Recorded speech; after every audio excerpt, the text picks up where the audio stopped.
फेरी वालों से जो जिस तरीके से वसूली की जाती है उसे बंद करवाऊंगी। सब्जी मंडियों में जिन फेरी वाले को बैठना चाहिए, जो उनका हक है, उन्हें ही बिठाऊंगी और उसके लिए भी हफ्ता या कमीशन नहीं लूंगी। सबसे बड़ा जो आज गुंडागर्दी का माहौल है फेरी वालों के साथ, मेरी संवेदना है उनके प्रति कि उनके साथ मैं ये गुंडागर्दी ना करूंगी, ना होने दूंगी। मैं वचन देती हूं कि मैं फिर कहती हूं, मैं वचन देती हूं कि मैं शहर का विकास करूंगी, अपना नहीं। हम लोग आज नेताजी सुभाष चंद्र बोस मैदान के यहाँ पर हम लोग आज आए हैं। आजाद हकर्स यूनियन के अध्यक्ष मिस्टर जय सिंह से हमने बात की। उन्होंने बताया, अपनी समस्या बताई। यहाँ पर जो भी फेरी वाले बैठे हुए हैं, वो फेरी वाले पिछले 10 महीनों से उनको धंधा नहीं करने दिया जा रहा है, उनको धंधा वहां से उठा दिया जा रहा है। अभी उनकी ऐसी हालत हो गई है कि वो जो भी लोग है, कोई बेचारे गांव से पैसे मंगा के खा रहे हैं, कोई किधर से ब्याज पे पैसे लेके खा रहे हैं, वो अपना परिवार चला रहे हैं। यहाँ पर उन्होंने आमरण उपवेशन के लिए बैठे हुए हैं। यहाँ की स्थानिक विधायक गीता जैन ने ऐसा दबाव में लाकर बीएमसी से करवाया है, ऐसा उनका कहना है। यहाँ पर ये लोग जो बैठे हुए हैं, बहुत ही तकलीफ के साथ बैठे हुए हैं। गरीब लोग हैं, ये इतने गरीब है कि ये अगर इनकी रोज रोज रोटी, रोज कुआं खोदना, रोज पानी पीना, ऐसी कहानी है। अगर उनके धंधे ही नहीं चलने दिए जाएंगे तो उनका परिवार कैसे चलेगा? उनके बच्चे भूखे मर रहे हैं, किसी के बच्चों का एडमिशन नहीं हो रहा है, किसी के घर में राशन नहीं है, तो उनको कौन पाल रहा है? वो अपना वो यही चाहते हैं कि उनसे रोजगार न छीना जाए, अपना रोजगार चलाना चाहते हैं, किसी के घर में जाके नहीं मांगना चाहते। लेकिन फिर भी यहाँ के स्थानिक जो नेता है, वो उनकी रोजी रोटी छीनने में तुले हुए हैं। इनका कहना है कि गीता जैन ने पिछले 10 महीने पहले एक छोटे से झगड़े की वजह से उनका रोजी रोटी छीन ली। उनका फेरी वाले क्षेत्र में जहाँ पर वो बैठते थे, कई सालों से बैठते थे, वो उनके वहां से उनको हटा दिया गया है। बीएमसी वालों को प्रेशर डाल डाल के उनको यहाँ से हटा दिया गया है। आज जो ये यहाँ पर बैठे हुए हैं, ये इसलिए बैठे हुए हैं कि अगर इनको वहां पर नहीं बिठाया गया दोबारा, तो ये आमरण उपवेशन के लिए यहाँ पर रहेंगे जब तक उनको सुनवाई नहीं होती, जब तक इनकी मांग नहीं होती है। यहाँ पर महिलाएं भी बैठी है, पुरुष भी बैठे हुए हैं, छोटे बच्चे भी बैठे हुए हैं।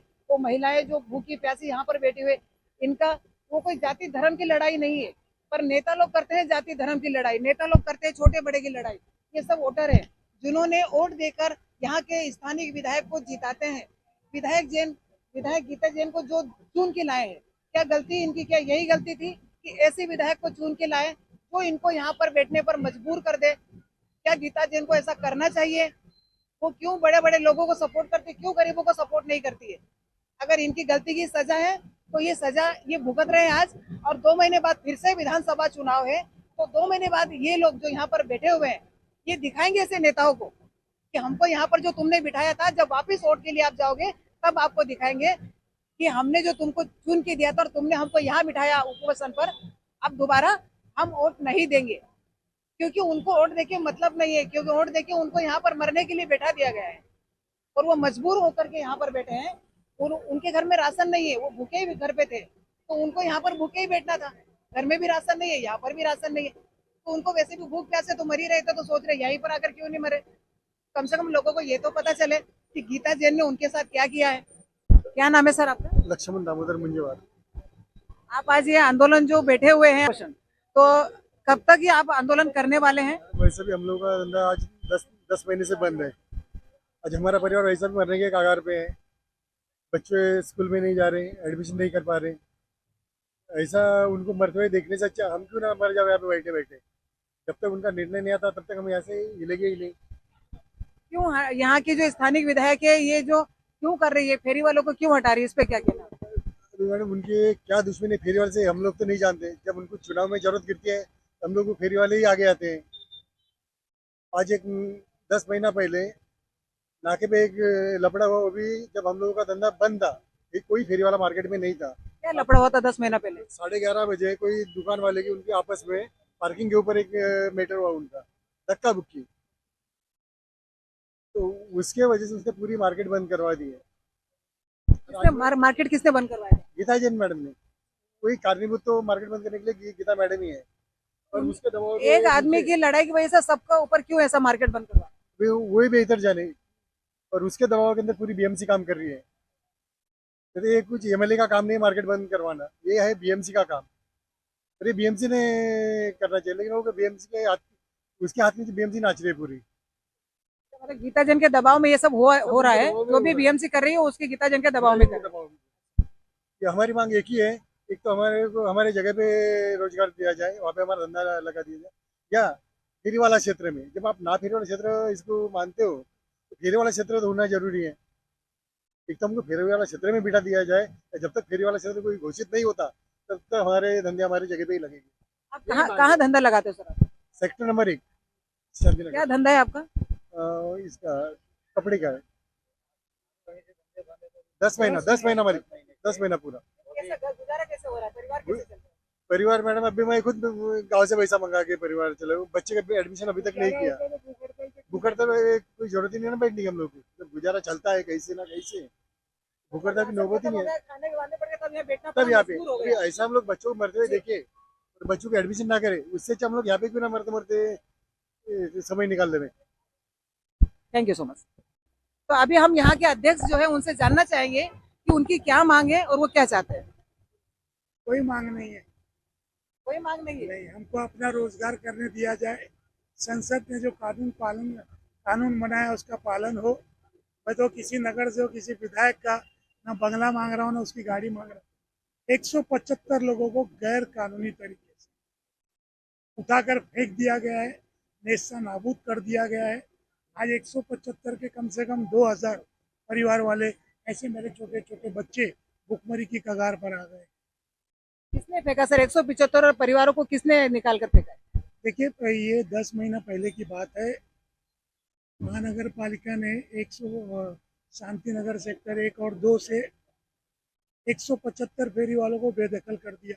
रोज कार्रवाई होने लगी, तो हमने उनसे कहा कि अभी तक टाउन वेंडिंग कमेटी नहीं बनी है, occur zone non occur zone declare नहीं हुआ है, तो आप कैसे उठा के फेंकते? बोले आप जाके यहाँ की विधायक हैं गीता जैन जी, उनसे बात कीजिए, ये उनका ऑर्डर है उठा के फेंकने का। मैंने बोला केंद्र सरकार का जो कायदा है 2014, क्या उससे बड़ी है गीता जैन जी? महाराष्ट्र सरकार ने 2016 फेरी वाला कायदा जो लागू किया है, क्या उससे बड़ी है गीता जैन जी? टाउन वेंडिंग बनाने का निर्णय केंद्र सरकार ने लिया, यहाँ पर आदेश दिया, और उसमें वहाँ का जो आयुक्त होगा वो अध्यक्ष होगा, यानी कि महानगर पालिका के हाथ में टोटल बेस होगा। हाई कोर्ट ने भी बोल दिया है कि जो पात्र फेरी वाले हैं जिन्होंने प्रधानमंत्री स्वनिधि योजना से का लाभ लिया है, जिन्होंने लोन लिया है, लोन नहीं भर पा रहे हैं, उनको रोजगार करने दिया जाए। लेकिन यहाँ कुल मिला के महानगर पालिका हमारी आदरणीय गीता जैन जी के इशारे पर बस ठुमके लगाती नजर आ रही है। अभी फेरी वालों को वो लोग नहीं बिठा रहे, इसके लिए आप यहाँ पर अनशन पर बैठे हो। फेरी वालों को बिठाना उनके हाथ में नहीं, उन्होंने तो उजाड़ दिया है। उन्होंने उजाड़ दिया क्योंकि वो लोग सालों से वहां पर बैठे थे, उनका अधिकार था। सालों से, और 60 रुपया रोज वो देते थे। मनपा के राजस्व में जो उनके कर्मचारियों को वेतन दिया जाता है उसका पैसा फेरी वाले देते थे। आज लेकिन जो लीगल है, जो पात्र है, उनको हटा दिया गया है। जो फेरी वाले प्रोविटेड इलाके में बैठे हैं उनसे हफ्ता लेके बेकदर कारोबार चालू है। आपने इस विषय में मनपा कमिश्नर से बात की? मनपा कमिश्नर से भी बात की, टीएमसी मारुति गायकवाड़ जी से बात की, रवि पवार जी से अभी परसों ही बात किया। लेकिन स्थिति ये है कि जब किसी की एक तानाशाही, हिटलरशाही और किसी महानगर पालिका के ऊपर काबिज हो तो किस कानून का पालन करेगा? वो तो अपने जो वहाँ की विधायक हैं उनकी सुनेगा, तो कानून से कोई मतलब नहीं है। नहीं तो प्रधानमंत्री आदरणीय मोदी जी ने ये सारी चीज़ें कही। मुंबई आते हैं तो मेट्रो में 4 फेरी वालों से मिलते हैं क्योंकि उनके बारे में सोचते हैं। ये तो अपने 9 वचन दे के कि तीसरा वचन में सारे फेरी वालों को उनका भला करूंगी, उनको पालूंगी, तो एक वचन मेरे समझ में नहीं आ रहा, कहाँ कुछ पूरा ही नहीं हो रहा है। क्या कारण है कि गरीबों पर ही ऐसा अत्याचार हो रहा है? एक महिला विधायक होकर आज हम देख रहे हैं यहाँ पर इतनी महिलाएं हैं, महिलाएं यहाँ पर छोटे छोटे बच्चों को लेकर आई है क्योंकि उनके हाथ से उनका रोजगार छीन लिया गया। तो ऐसा क्या कारण है कि यहाँ की स्थानिक महिला विधायक गीता जैन ऐसा क्यों कर रही है अत्याचार? किसके कहने पे कर रही है या उसको क्या फायदा है? देखिए, कुछ ना कुछ तो कारण जरूर है, क्योंकि बिना आग के धुआं निकलता नहीं है। अब ये धुआं की तलाश हम लोग कर रहे हैं, लेकिन देखिए, विधानसभा की आप विधायक हैं, आपको लोग गीता मैया कहते हैं, हम सारे फेरी वाले आपको बड़ी बहन कहते हैं, आपने उसका भी सम्मान नहीं किया। माँ का दर्जा आपको अगर दिया गया है, अभी मैंने एक इंस्टाग्राम पे वो देखा कि एक कुत्ते का छोटा सा पिल्ला बहते हुए जा रहा है और उसकी माँ उसको बचाने के लिए पानी में कूद पड़ती है, और आपको तो हमने माँ का दर्जा दिया था, लेकिन आपने हम ही लोगों को उठाकर ऐसा फेंक दिया, बोलती है जाके कब्रिस्तान में बैठो। अब बताइए, जीते जी श्मशान कब्रिस्तान में जाके फेरी वाले रोजगार करें? बिल्कुल हुई आमरण उपोषण भूख हड़ताल है और इस पे 20 लोग बैठे हुए हैं। स्थिति बहुत लोगों की नाजुक नहीं है, देखिए ये स्थिति देखिए। लेकिन महानगर और लोग कहते हैं कि एकनाथ शिंदे जी गरीबों के मसीहा हैं सर, लेकिन अभी तक महानगर पालिका का कोई कार्य यहाँ पे आया नहीं। लेकिन सोमवार को यहाँ पर आदरणीय एकनाथ शिंदे जी के दूत के रूप में आदरणीय उपनेता संजय निरुपम जी यहाँ आने वाले हैं। तो हम लोगों को विश्वास है कि शायद राज्य सरकार एक विधायक के लिए, जो अभी भाजपा के भी सदस्य है और शिवसेना के भी सदस्य है, जिसका कार्यकाल 2 महीना बचा है और फेरी वालों का कार्यकाल कई सालों तक का बचा है, तो मैं ऐसा भी उम्मीद करता हूँ कि एकनाथ शिंदे जी उनको समझाते हुए, सद्बुद्धि देते हुए फेरी वालों को रोजगार करने की अनुमति देंगे। Thank you sir. मरते दम तक ये करो या मरो आंदोलन है। जब तक इन लोगों का रोजगार नहीं चालू हो जाता, या जब तक ऐसे एक एक अनशनकारी मरण शेष पे सीधे श्मशान या कब्रिस्तान नहीं पहुंच जाते। देखिए, उसीलिए हम लोगों ने काली पट्टियां बांध के, सारे लोगों ने, दिखाओ सारे लोग, सारे हम लोगों ने मरते दम तक करो या मरो का आंदोलन शुरू किया है।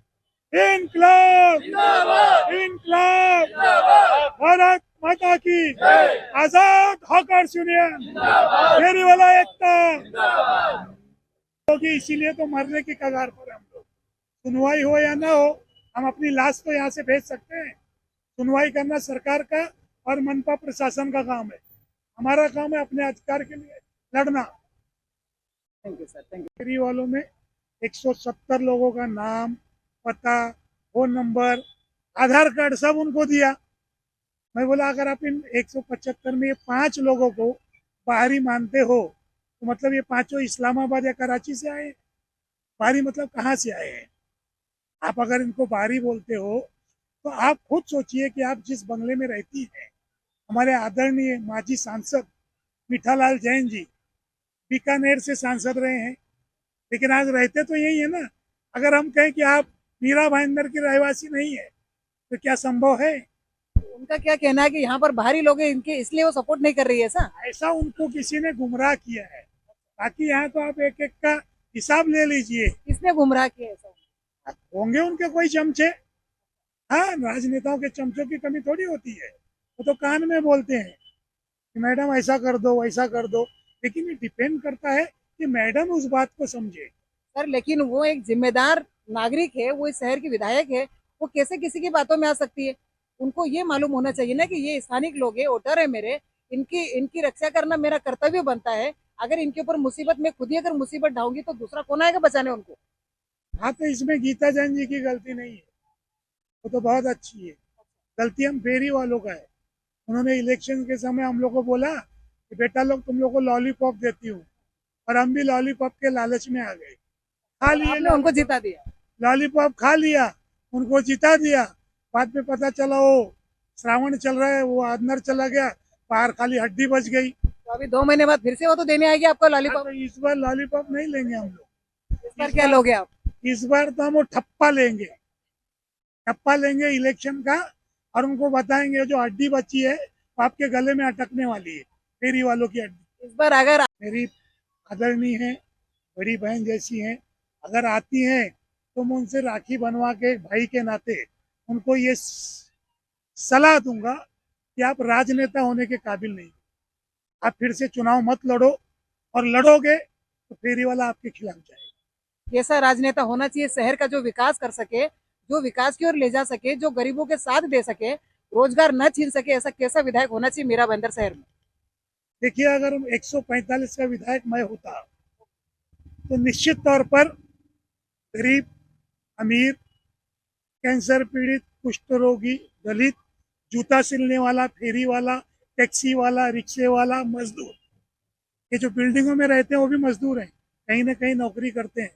तो मैं सारे लोगों के विषय में सोचता और सोचने के साथ साथ ही उनका भला करता। लेकिन यहाँ तो विकास के नाम पर विधायक जीत कर आते हैं और अपने बंगले में बैठ के कैमरे में देखते हैं। कौन आया? जय सिंह है, वो तो फेरी वालों का है। ये कौन आया?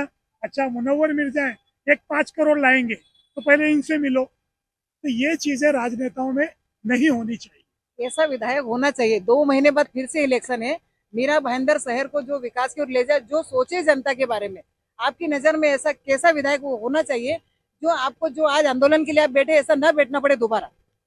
लेकिन निश्चित तौर पर ये जानता हूँ कि इस मीरा भाईंदर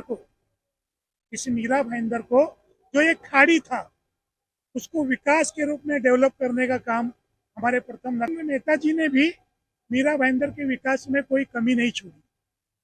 अगर देखिए 5 साल थे, उनका भी यही कहना था कि आप फेरी वालों को यहाँ लगाओ, वहाँ लगाओ, लेकिन कभी उनके समय में बैठने की नौबत नहीं आई। अभी मैं ये बोल रहा हूँ तो लोगों को लगेगा कि नरेंद्र नेताजी का प्लानिंग है, बट ऐसा नहीं। मैं आने वाले समय में मीरा भाईंदर की जनता यह तय करेगी कि किसने काम किया, या अगर जैसे गीता जैन जी ने रो के नए चेहरे के रूप में विधायक का काम किया, मैं भी 2 महीने बाद रहूंगा, मुझे भी विधायक बना दो, मैं विकास करूंगा, गाड़ी से नहीं चलूंगा, बंगले में नहीं रहूंगा, मैं फुटपाथ पे धंधा करूंगा और तुम लोगों का काम करूंगा। तो मैं तो अपने आप को सबसे बड़ा विकास के रूप में यहाँ पे समाज सेवक मानता हूँ। थैंक यू जयसिंह जी, हमने बात की जाके या उनसे कभी ऐसा यहाँ की जो भी समस्या है बताइए आपने? देखिए, गीता जैन जी और फेरी वालों के बीच महाभारत की लड़ाई है। आपको याद होगा महाभारत में उन्होंने कहा था कि हम आपको एक धुर नहीं देंगे। गीता जैन जी बोलती हैं कि मैं 8 साल भी रहूंगी तो तुमको बैठने नहीं दूंगी। अब कारण उनसे उनके बंगले पर मीटिंग हुई, उनके घर पर मीटिंग हुई, और ऐसा नहीं कि वो हमको जानती नहीं है। भाईंदर के फेरी वालों के लिए विषय था, हम लोग गए थे, फेरी वालों ने जय जयकार किया था, गीता मैया की जय। और गीता मैया अपने 9 वचनों में तीसरा वचन बोल रही थी कि मैं फेरी वालों का भला करूंगी। इलेक्शन हुआ, वोट मिला, मैया के वादे मैया के पास रह गए। से बात की है, इन सब से बात करके ये लगा कि बहुत ही दर्द में है ये लोग, बहुत ही तकलीफ में है। अब कौन करेगा इनकी सुनवाई? उनका कहना है कि 2 दिन बाद कोई सांसद आएंगे, विधायक आएंगे, कौन आता है देखते हैं, जो भी उनका सपोर्ट करता है। अभी हम 2 दिन बाद फिर से इनसे आके मुलाकात करेंगे, जानते हैं कौन सपोर्ट में आते हैं इन गरीबों के साथ। क्या गरीबों को सपोर्ट में कोई नहीं आएगा, या कोई आएगा, और आएगा तो कौन होगा? शहर का विकास पुरुष कौन होगा? आने वाला विधायक कौन होगा? क्योंकि जो उनको सपोर्ट करेगा वही विधायक होगा, ऐसा इनका कहना है। मैं सीमा गुप्ता, देख रहे हैं आप जेकेएस न्यूज। Thank you.